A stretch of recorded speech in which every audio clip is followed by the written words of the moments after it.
Welcome back to a journey through time. Today, we're going to explore something so intimate, so universal, and yet so deeply personal that we rarely think to examine it. We're going to talk about sleep. For as long as humans have existed, we have closed our eyes at the end of the day. We have sought refuge in rest. And yet, the way we sleep, the rituals surrounding it, the very architecture of sleep itself has changed so profoundly across the centuries that the sleep of an ancient Egyptian would be almost unrecognizable to us today. Most of us think of sleep as something simple now. We get tired, we go to bed, we close our eyes and wake up refreshed. But the history of sleep is far more complicated, far more interesting, and far more revealing about how humans have lived than we might expect. So today, settle in, get comfortable. We're going to move slowly through the centuries, examining not just how people slept, but why they slept the way they did. What their bedrooms looked like, what they wore, what they thought about as they drifted off, and what their dreams meant to them. This is the history of sleep. And it begins, as all stories do, at the very beginning, the sleep of the ancient world. Let us begin, if we will, in ancient Egypt, around 3000 BCE. The sun has set over the Nile. The city of Memphis grows quiet, and in the homes of ordinary Egyptians, the preparation for sleep begins. The ancient Egyptians had a complex relationship with sleep. For them, sleep was not simply rest. Sleep was a state that resembled death. It was a vulnerable time, and they approached it with caution and ritual. In the homes of the wealthy, sleep took place on raised beds. These beds were not like ours. They were simple wooden frames, sometimes strung with rope or leather strips to create a surface. The wood often came from imported cedar, a luxury reserved for those with means. The legs of these beds were often carved to resemble animal forms, lions, bulls, or other creatures meant to guard the sleeper through the night. But most Egyptians, the farmers, the laborers, the artisans, they did not have such elaborate beds. They slept on simple mats woven from palm fronds and reeds. These mats would be rolled up during the day and unrolled at night. Some families shared sleeping spaces. Parents, children, and sometimes extended relatives, all in the same room, huddled together for warmth and protection. The Egyptians did not sleep in complete darkness as we might imagine. A small lamp, a shallow dish filled with oil, with a rush or papyrus wick, would often be left burning through the night. This served multiple purposes. It provided minimal light, so one could navigate if needed. It kept some warmth in the rooms, and importantly, it provided a sense of security. The darkness was not total. The night was not complete. What did Egyptians wear to sleep? The answer is very little. In a hot climate like Egypt's, loose linen garments were all that was needed, if anything at all. We know from paintings and hieroglyphics that both men and women would loosen their clothing at night, sometimes removing it entirely. The goal was comfort and the management of heat. Before sleep, the rituals were important. The Egyptians would wash their hands and face with water, a form of purification before entering the sleep state. They might use scented oils, made from myrrh, frankincense, or other fragrant plants. These were not simply luxuries. Scent was believed to have protective and spiritual properties. The smell of these oils would linger in the air as one fell asleep. And what of their pillows? Here we find something quite surprising. The ancient Egyptians did not use soft pillows filled with down or cotton. Instead, they used headrests, hard, curved objects, usually made of stone, wood, or ivory. These headrests would support the head at the back of the neck, elevating it slightly. They seem uncomfortable to us now, but consider. In a hot climate, a pillow that absorbed heat and moisture from the head would be unpleasant. A hard, cool headrest would be more refreshing. It would also help to protect the elaborate hairstyles and wigs that Egyptians wore during the day. The sleeping positions of the Egyptians were documented in their tomb paintings. They often slept on their sides, with one arm extended and the other bent. This position is efficient for breathing and for managing body heat. It is a position we might recognize in our own sleep patterns today. Sleep in ancient Egypt was also the time when dreams occurred, and dreams were taken very seriously.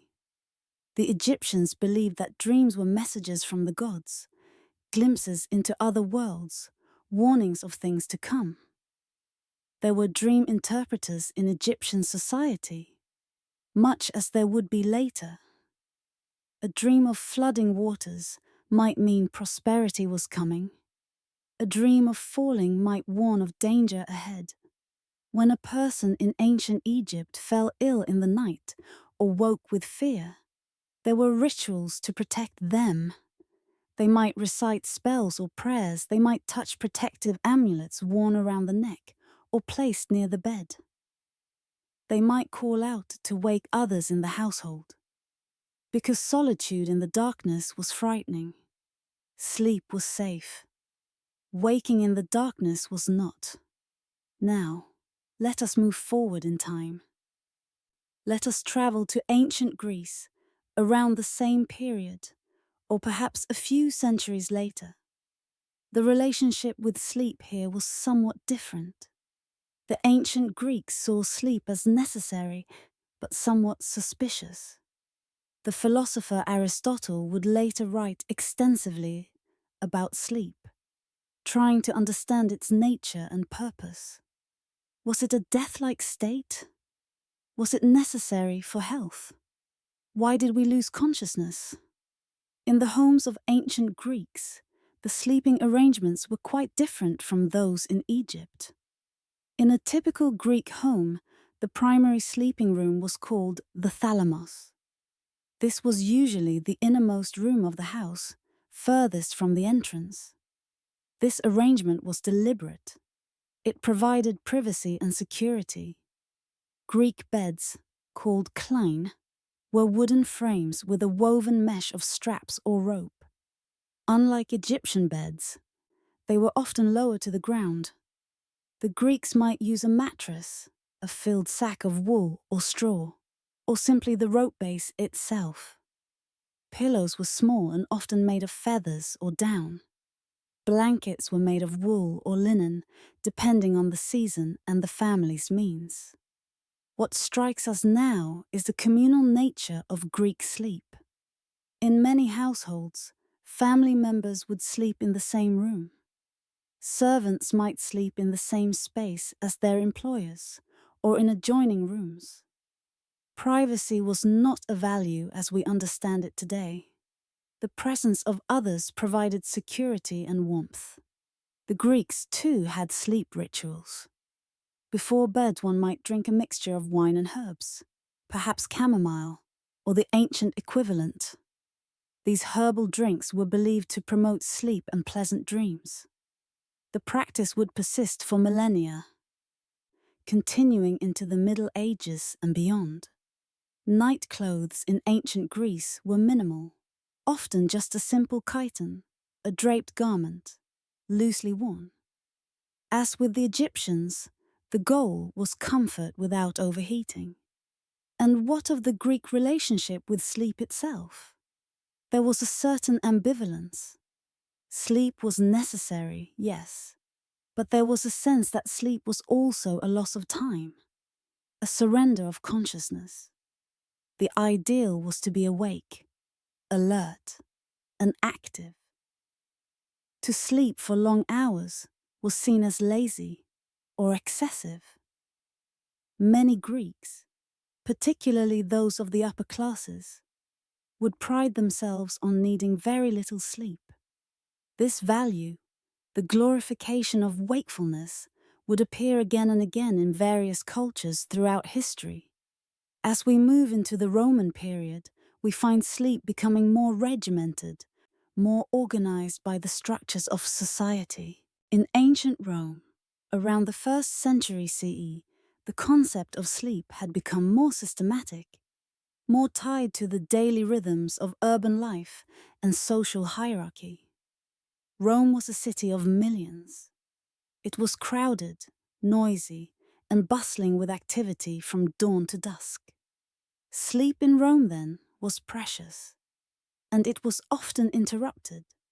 In the homes of wealthy Romans, the sleeping arrangements were more elaborate. A prosperous Roman household might have a dedicated bedroom called the cubiculum. This room might contain a bed, the lectus, which was a true luxury item. The lectus was often highly decorated, with carved wooden frames, sometimes inlaid with precious materials. Mattresses were filled with wool, feathers, or straw. Blankets and coverlets were made of fine fabrics. But here's what's important to understand. Even in wealthy households, sleep was not always a private affair. The Romans practiced what we might call social sleep. Important guests might be invited to sleep in the host's home. Multiple family members would sleep in the same room. Servants would sleep nearby, ready to answer a call in the night. For ordinary Romans, and Rome had millions of them, sleep was quite different. The vast majority of Romans lived in apartment buildings called insulae. These were crowded, often poorly constructed buildings, multiple stories high, packed with families living in single rooms or small clusters of rooms. In such conditions, sleep was communal out of necessity. Several family members would share a single room. Beds were simple, perhaps just a wooden frame with a straw mattress. The noise from other residents, from the street below, from animals on the lower floors would be constant. Sleep in an insula was not a quiet, peaceful affair. It was interrupted and often difficult to achieve. The Romans, like the Greeks, often took a midday nap called the siesta. This was not laziness, it was a practical response to the heat. In the afternoon, many would retreat to their homes, eat a light meal, and rest for an hour or two. Then, refreshed, they would return to their activities until evening. The main sleep period would begin in the early evening, around the time of darkness. Romans would retire when the sun set, and might wake several times during the night. This fragmented sleep pattern was common. They might lie awake between sleep periods, rise to attend to tasks, or visit a neighbor. The concept of an uninterrupted 8-hour sleep was not part of the Roman experience. Night clothes for Romans were minimal. Most would sleep in simple tunics, or sometimes completely nude. The wealthy might have more elaborate sleepwear, but the general practice was simplicity. Interestingly, the Romans had strong views about what to do before sleep to ensure a good night. They believed that eating certain foods might bring bad dreams. A heavy meal before bed was considered dangerous. It might cause nightmares or restless sleep. Instead, they might eat bread with honey or drink milk. Wine was also used, often mixed with herbs or warm water. The Romans also valued physical comfort. A good pillow was important. Pillows were usually small, often filled with feathers or wool. But some Romans, in their practicality, would use hard pillows, similar to the Egyptian headrests. The idea was that a hard surface would help align the head and neck properly. Temperature control was a concern. In winter, rooms would be cold. Romans did not have central heating, though the wealthy might have hypocausts, a system of heated air flowing under the floor. Most people simply endured the cold, huddling under blankets and relying on body heat from other family members, sharing the space. One aspect of Roman sleep that we have good records of is the Roman fear of bad dreams. The Romans believed that dreams were omens, messages from the gods or intrusions from other realms. A nightmare might be taken as a serious warning. After a particularly bad dream, a Roman might consult a dream interpreter, or seek advice on how to prevent such dreams in the future. There were even specialists in Rome who sold dream interpretations. The most famous was a man named Artemidorus, who compiled a detailed book of dream meanings. If you dreamed of flying, it meant you would travel. If you dreamed of teeth falling out, it meant something would be lost. If you dreamed of water, it could mean many things depending on the context. Danger, fertility, transformation, or purification. These interpretations would be read carefully by those seeking to understand what their sleep had revealed.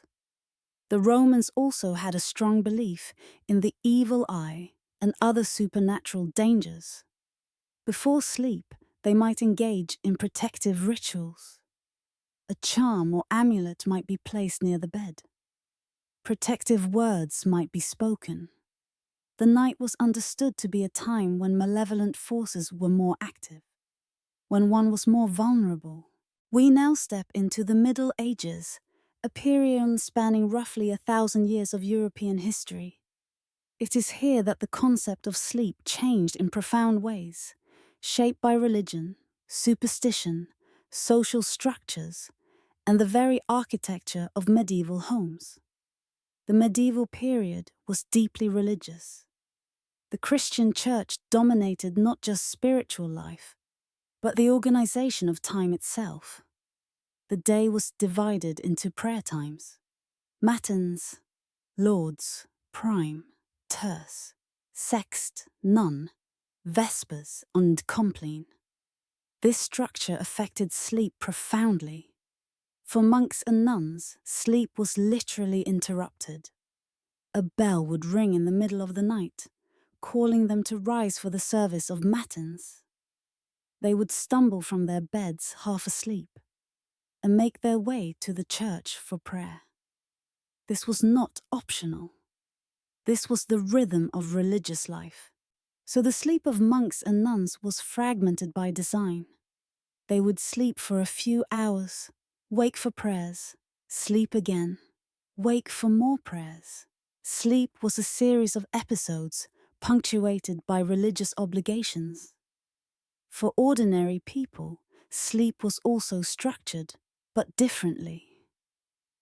The night was divided into two main sleep periods, separated by what we might call a waking interval. This was sometimes called first sleep and second sleep, or early sleep and late sleep. A person might go to bed at dusk, sleep for a few hours, then wake. This waking period might last for an hour or more. During this time, a person might sit by the fire, if they had one. They might do some light household tasks. They might pray. If they were married, they might visit their spouse. Some would use this time to visit neighbors. Then, as drowsiness returned, they would go back to bed for the second sleep, which would last until dawn. This pattern of biphasic sleep was so common that it was reflected in literature and records of the time. People spoke of it as a natural part of life. It was not considered an affliction or a sign of poor sleep. It was simply how sleep worked. Medieval homes were very different from what we might expect. The vast majority of medieval people lived in small single-room or two-room houses. The home would be small, with a thatched roof and perhaps a wooden frame. There would be minimal furniture. A bed might be a simple wooden frame with straw, or just a pile of straw on the floor with a blanket over it. For warmth, the entire family would sleep together in the same bed. A medieval peasant family, parents and children, might all share a single bed. Body heat was essential for survival in the cold winter months. In such conditions, privacy and modesty, as we understand them, were simply not possible. Sleep was a communal family affair. Interestingly, medieval sources make it clear that children were considered part of this sleeping arrangement. A child might sleep between the parents. Infants might sleep in a small cradle nearby. This was not seen as unusual or inappropriate. It was simply the way families slept. In wealthier medieval households, the sleeping arrangements were more elaborate, but still quite different from what we might expect. A noble family might have a great chamber where the lord and lady slept. But servants and other family members might also sleep in this room. Complete privacy was rare even for the wealthy. Medieval sleep was deeply influenced by fear. The night was understood to be a dangerous time, a time when evil spirits were more active, when bad things were more likely to happen. Windows were small and often covered to keep out malevolent spirits. Doors were barred at night. Before sleep, people would make the sign of the cross. They would pray. They would invoke protective saints. In medieval belief, the night was the domain of supernatural creatures. Demons might try to enter a sleeping person's body. Witches might visit in spirit form. The devil was more active at night. So sleep, while necessary, was also a vulnerable state, a time when one's soul might be in danger. To protect themselves, people employed various strategies. A crucifix or religious image might be placed above the bed. Holy water might be kept nearby. Some would keep salt or iron, both believed to have protective properties, near the bed. The idea was to create a sacred space that demons and evil spirits could not penetrate. Night clothes in the medieval period were simple. Most people would wear a simple linen shift or tunic or sleep naked. The wealthy might wear more elaborate nightgowns, often simple long garments made of fine linen. But the function was the same, to allow for some modesty if needed, while still allowing movement and comfort. What about pillows and bedding? In medieval homes, pillows were often filled with straw, wool, or feathers if available. But many poor people might have no pillow at all, simply resting their head on folded clothing or directly on the straw mattress. Blankets and coverlets were precious items. A family might have one or two blankets made of coarse wool or linen. Sleep in the medieval period was also tied to the seasons in a way that we can barely imagine now. In winter, days were short and nights were long. People might sleep much longer in winter. 12 or more hours of sleep spread across the night. In summer, with long daylight hours, sleep might be much shorter. The medieval concept of dreams was interesting and complex. Dreams could be divine messages, God speaking to someone in their sleep. Saint Augustine and other church fathers wrote extensively about this. A dream might be a spiritual visitation, a message about the future, a warning from God, or a temptation from the devil. Dreams were also subject to interpretation. A medieval person waking from a vivid dream might consult a priest or a knowledgeable person to understand what the dream meant. Some dreams were thought to be visions, spiritual experiences granted to the sleeping person. Others were thought to be intrusions from demonic forces, or the natural result of indigestion. The medieval period also saw the development of certain sleep-related illnesses and concerns. There was a condition called nightmares, not the dreams themselves, but a literal creature believed to sit on a sleeping person's chest, causing the terrifying dreams. The creature, a demonic being or perhaps a shape-shifting witch, would paralyze the sleeper and create nightmares. This condition, what we now understand to be sleep paralysis with accompanying hallucinations, was terrifying to medieval people. They would do everything they could to prevent the nightmare from visiting them. Medieval monks and scholars also wrote about sleep in the context of health and medicine.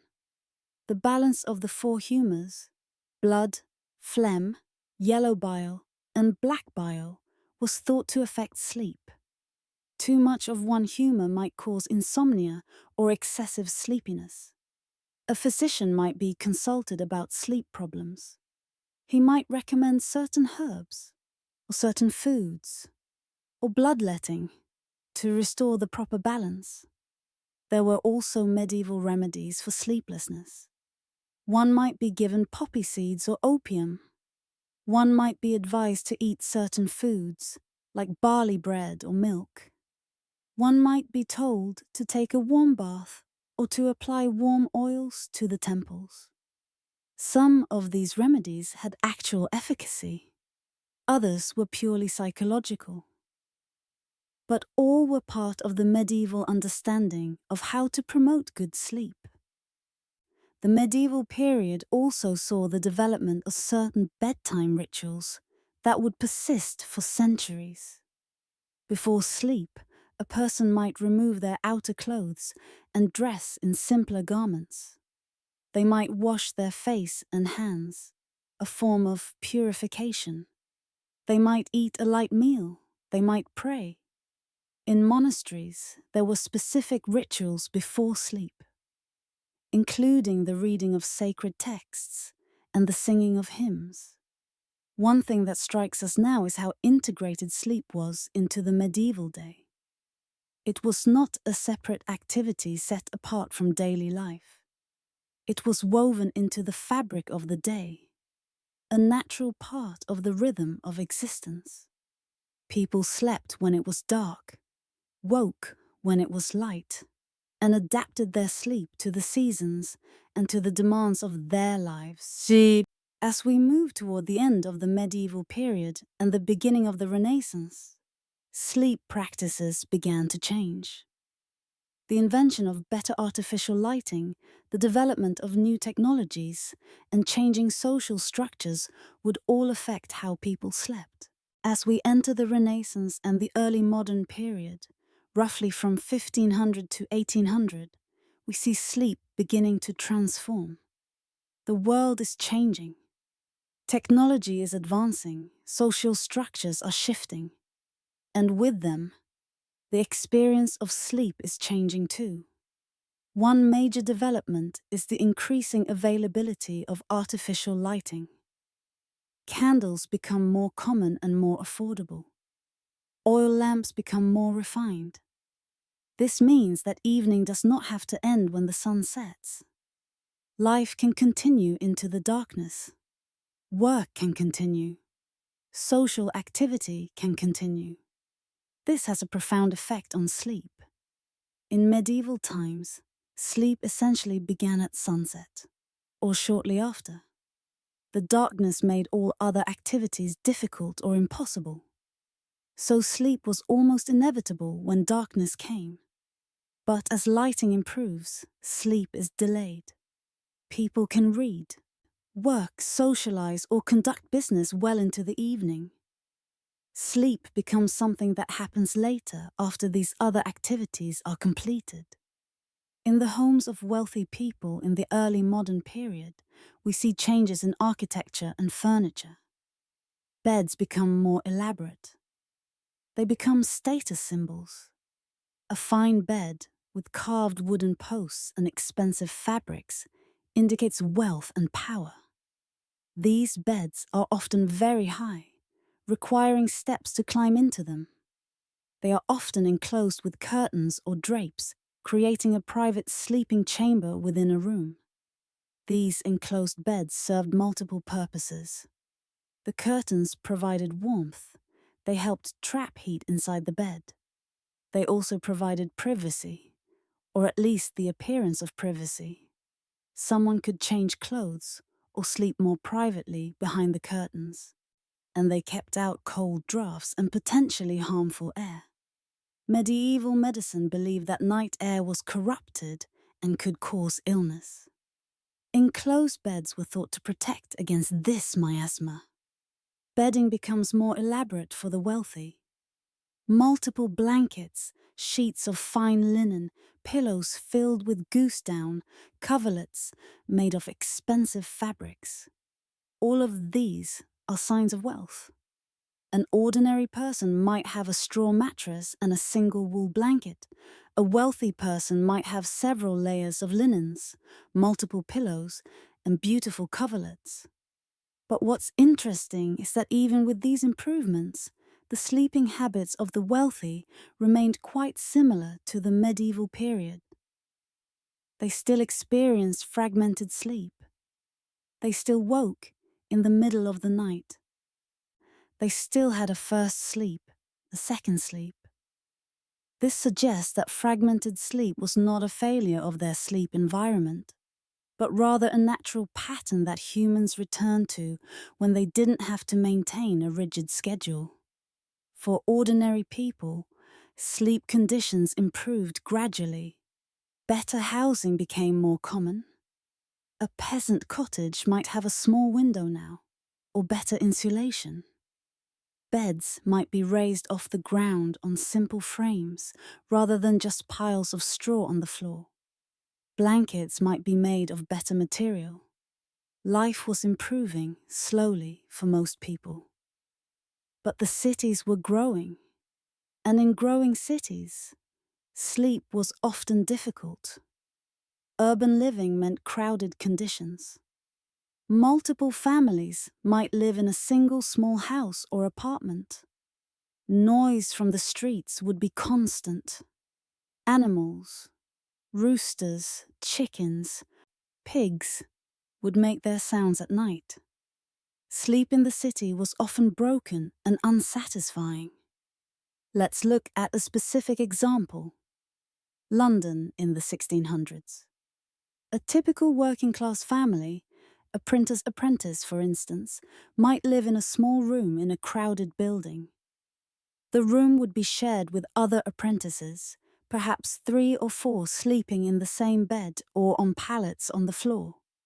Below, in the workshop, early morning activities would begin before dawn. The noise would wake everyone. Sleep would be cut short. This is the beginning of what we might call the tyranny of the night schedule. As technology allows humans to extend their waking hours into the darkness, the amount of time available for sleep actually decreases.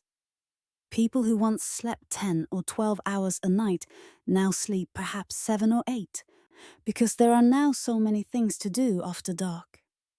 In the 1700s, especially in France and England, we see further changes. The Enlightenment brings new ideas about health, science, and the body. Sleep begins to be understood differently, not just as rest, but as essential to health and functioning. Physicians begin to write about sleep more systematically. Bedtime rituals begin to change. Rather than prayer before sleep, we see more emphasis on physical comfort and hygienic practices. A person might take a bath or wash before bed. They might drink a warm beverage, milk perhaps, or warm wine with herbs. The aim is not spiritual protection, but physical comfort. Sleeping positions begin to be discussed in medical texts. Physicians recommend sleeping on one side rather than the other. Some recommend sleeping with the head elevated. Others recommend a specific orientation, sleeping with the head to the north or east, or with the window direction in mind. Night clothes in the early modern period become more developed. In wealthy households, both men and women might have elaborate nightgowns or sleeping robes. These are often made of fine fabrics and might be quite costly. They're sleepwear in the modern sense, garments designed specifically for sleeping. For ordinary people, night clothes remain simple. Perhaps a linen shift for women, or a simple tunic for men. But as the period progresses and manufacturing improves, more people have garments specifically for sleep, rather than simply sleeping in their day clothes. The concept of the bedroom also begins to change. In earlier periods, the bedroom was simply a room where sleeping happened. But in the early modern period, especially as wealth increases, the bedroom becomes a more specialized space. It might be decorated. It might be heated. It might be furnished with dressing tables and chairs. The bedroom is becoming a private retreat, not just a place where the body rests. But this is happening mainly for the wealthy. For the vast majority of people, sleep still happens in crowded, noisy, cold, or hot conditions, shared with family members or others, in simple rooms with minimal furnishings. The transformation of sleep for the wealthy is creating an increasingly stark contrast between how the rich sleep and how the poor sleep. Dreams in the early modern period are still taken seriously, but there's less emphasis on the supernatural and more on the psychological or medical. Dreams are thought to be related to the digestion of food, to the balance of humors, to the state of mind. A person's dreams might reveal something about their health or their emotional state. There's also developing a market for dream interpretation books, guides that explain what different dreams mean. These are often sold alongside medical texts and practical guides. The idea that dreams can be read like a text, that they contain messages, remains powerful even as the understanding of what those messages mean is changing. One more thing of note. In this period, we see the beginning of the association between sleep and the bed. Earlier, people would sleep anywhere, on the ground, on a bench, in whatever space was available. But increasingly, sleep happens in a bed, in a room designed for sleeping. The bed becomes the place where sleep occurs. This might seem obvious to us, but it's a relatively recent development in human history. The Industrial Revolution, beginning in the late 1700s and accelerating through the 1800s, transforms human life in ways both visible and subtle. One of the most profound transformations concerns sleep. The invention of the gas lamp in the early 1800s, and then the electric light in the late 1800s, fundamentally changes the relationship between humans and darkness. For the first time in human history, night is no longer necessarily dark. If you have the money, you can light your home at night almost as brightly as day. This has consequences that ripple through society. If night can be as bright as day, then day and night are no longer opposed. The natural rhythm of sleep and wakefulness, based on the sun, begins to fragment. Cities lit by gas lamps appear in 1800s London, Paris, and other major cities. These cities now have nightlife in a way they never did before. Theaters, restaurants, clubs, and public spaces remain open and active well into the night. The night becomes a time for entertainment and socialization, not just sleep. This has profound effects on sleep. People now stay up much later. Rather than going to sleep at dusk or early evening, people in the city might stay awake until 10 or 11 at night, engaged in entertainment or work. Sleep shifts later in the evening. And because people need to wake early to go to work, the total amount of sleep begins to decrease. The Industrial Revolution also brings changes to work itself. Factory work is scheduled work, often running long hours. A factory worker might work 12, 14, or even 16 hours a day. Such hours leave little time for sleep. The amount of sleep decreases further. In homes, technology begins to change sleep's infrastructure. Better heating becomes available for the wealthy. Central heating systems are developed. Beds become more standardized and manufactured rather than custom-made. Bedding becomes mass-produced and more affordable. The bedroom, as a concept, becomes more developed. It becomes a private space, separated from the rest of the home. In Victorian homes, the bedroom is a distinct room, often quite separate from living areas. The bed itself becomes a piece of furniture that's carefully chosen and displayed. But working-class people in the industrial cities still sleep in crowded conditions. Tenements in cities like London, New York, and Manchester house multiple families in small spaces. Sleep is still crowded, noisy, and often inadequate. Interestingly, this is the period when the concept of first sleep and second sleep begins to disappear from records. The fragmented sleep pattern that had been normal for centuries seems to fade away, replaced by the expectation of a single, continuous night's sleep. This is puzzling to historians. Did people stop experiencing this pattern? Or did the definition of normal sleep change? One theory is that as artificial lighting allows for more evening activity, and as work schedules become more rigid, people can no longer afford to be awake in the middle of the night. Their schedule doesn't allow for a waking interval, so they try to compress their sleep into a single block. Whether this is comfortable or healthy is another question. But the pattern becomes normalized. One continuous 8-hour sleep is now the ideal. By the late 1800s, sleep science begins to emerge.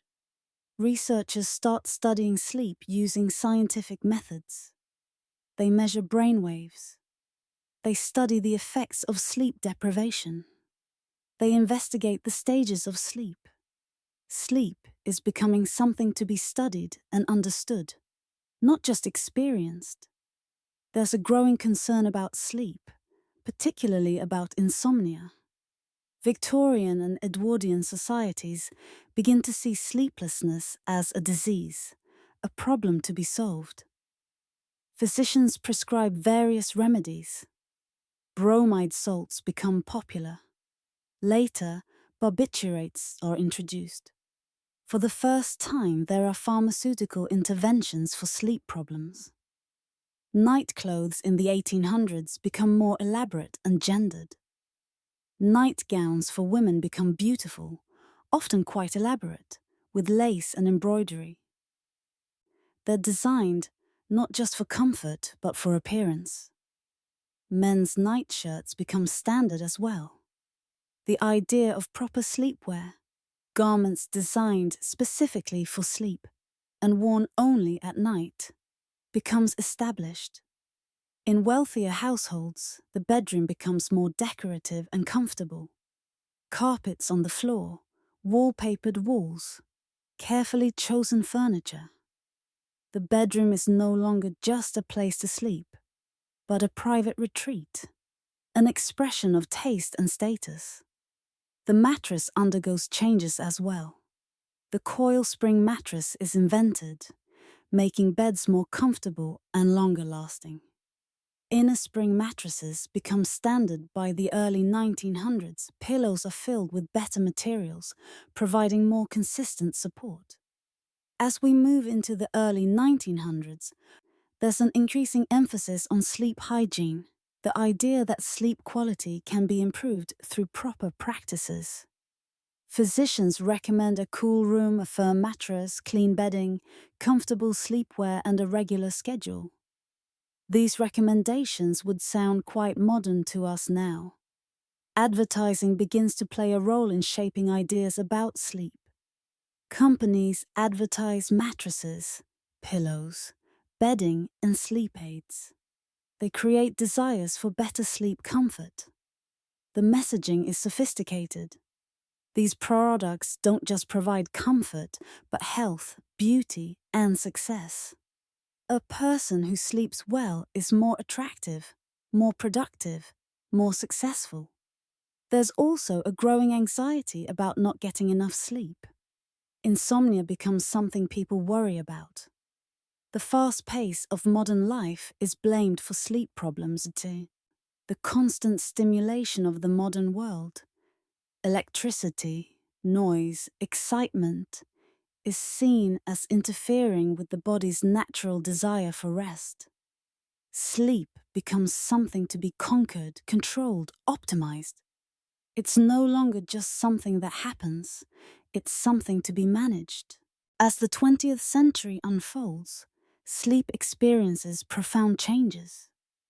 The century begins with the growing availability of electric lighting, continues with the invention of radio and television, and ends with the internet and smartphones. Each technology affects how and when people sleep. By the 1920s and 1930s, electric lighting is becoming common in developed countries. More people than ever before have access to artificial light that extends the day far into the evening. The concept of going to bed at dusk is almost entirely gone for urban dwellers. Electricity also brings the radio, a form of entertainment available in the evening in your own home. People could listen to radio programs, music, comedy, or news late into the evening. Sleep gets pushed later. People go to bed at 10, 11, or even midnight. The mid-20th century brings television. This is transformative. For the first time, visual entertainment is available in the home, on demand, at any time. A person could watch programs until late evening, staying stimulated and engaged right up until bedtime. The idea of winding down before sleep becomes more difficult. In the 50s and 1960s, sleeping pills become widely available. Barbiturates, which had been used earlier, are joined by new classes of drugs like benzodiazepines.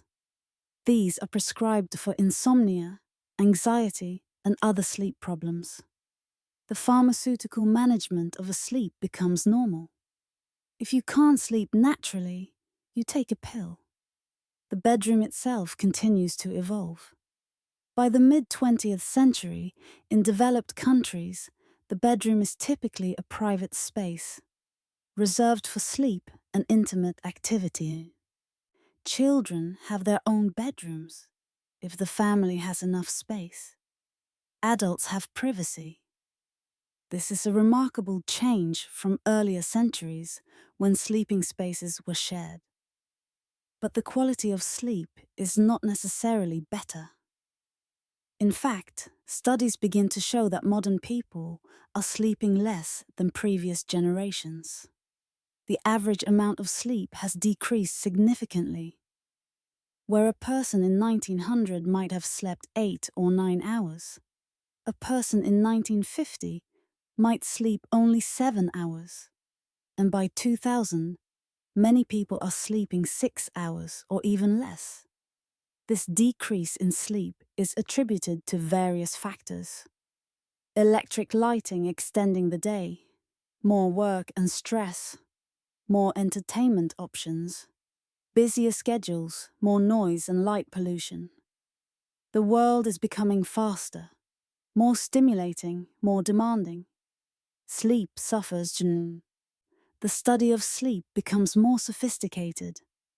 In the 1950s, scientists discover REM sleep, the stage where dreams occur. They begin to understand that sleep has stages, that sleep is not a uniform state, but a complex dynamic process with different phases. In the 1960s and 70s, sleep research becomes more rigorous. Scientists measure brainwaves during sleep. They study the effects of sleep deprivation. They investigate what happens if someone is deprived of REM sleep versus other sleep stages. Sleep is revealed to be far more complex than previously understood. There's growing concern about sleep problems. Insomnia is increasingly common. Physicians are puzzled. Why, with all our modern comforts, better beds, better heating, electricity, comfort, are people sleeping worse, not better? The answer begins to emerge.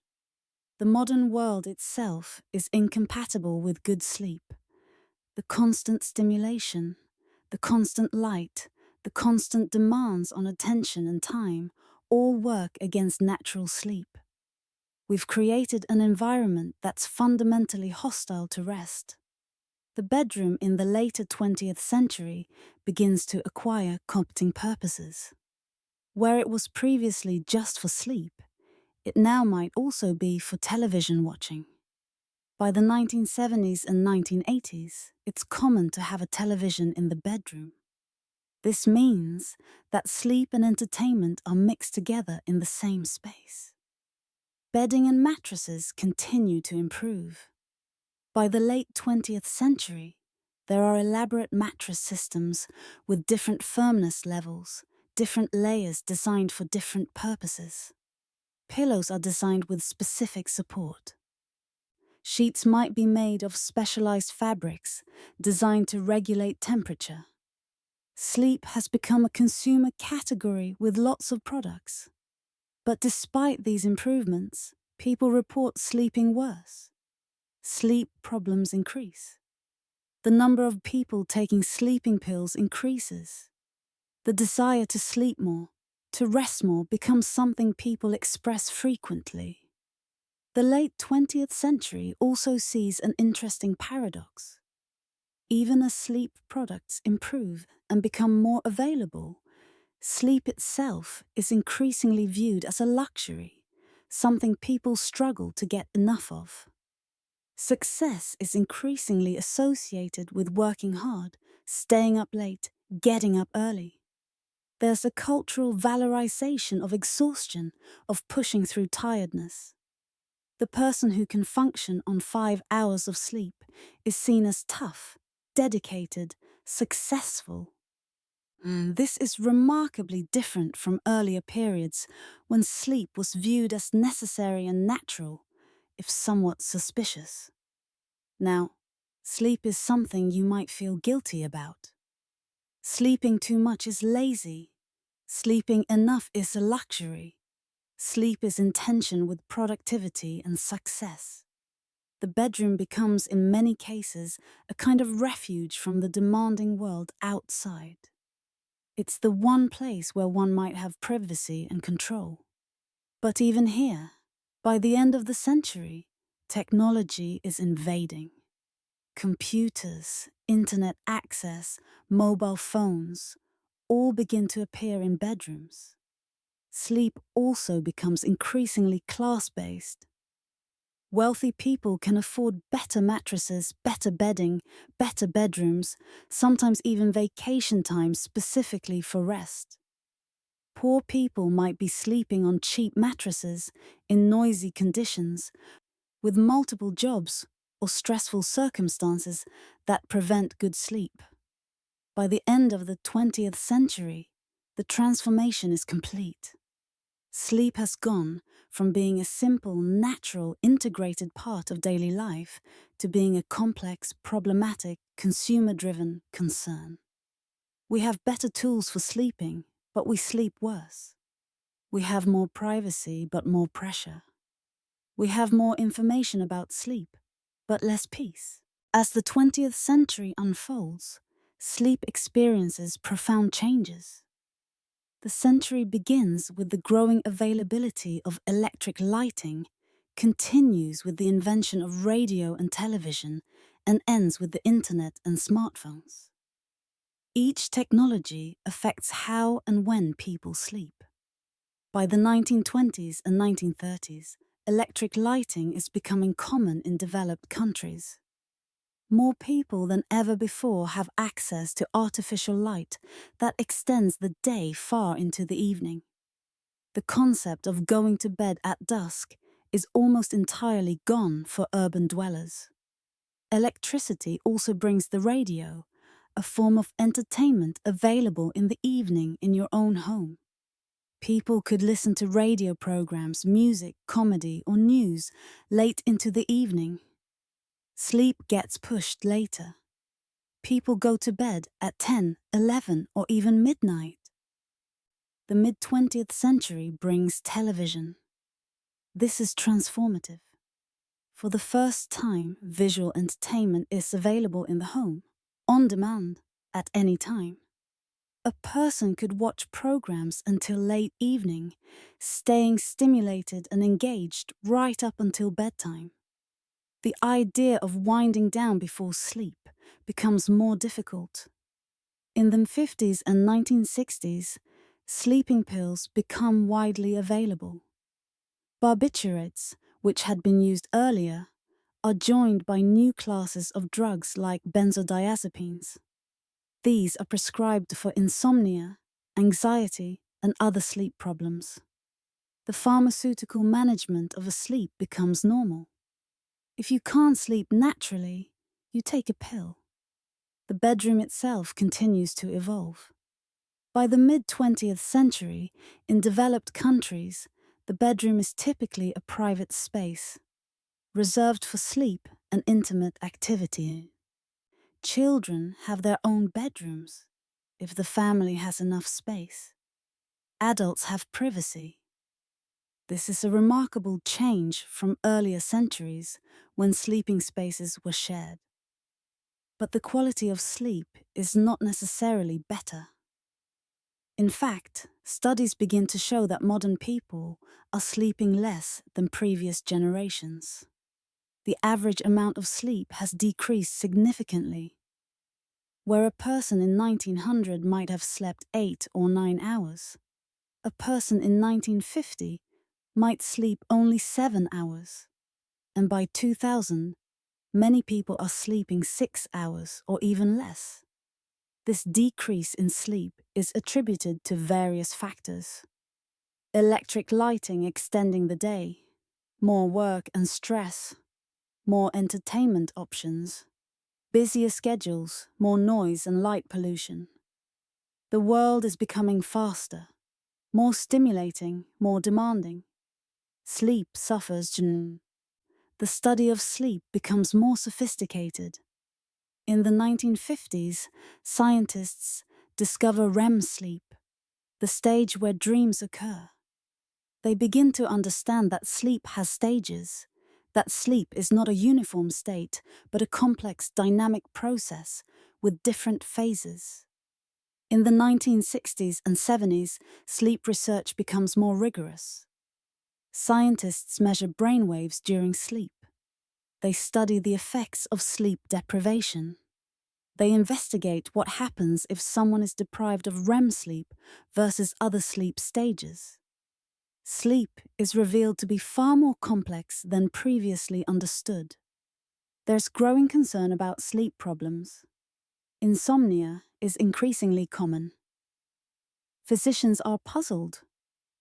Why, with all our modern comforts, better beds, better heating, electricity, comfort, are people sleeping worse, not better?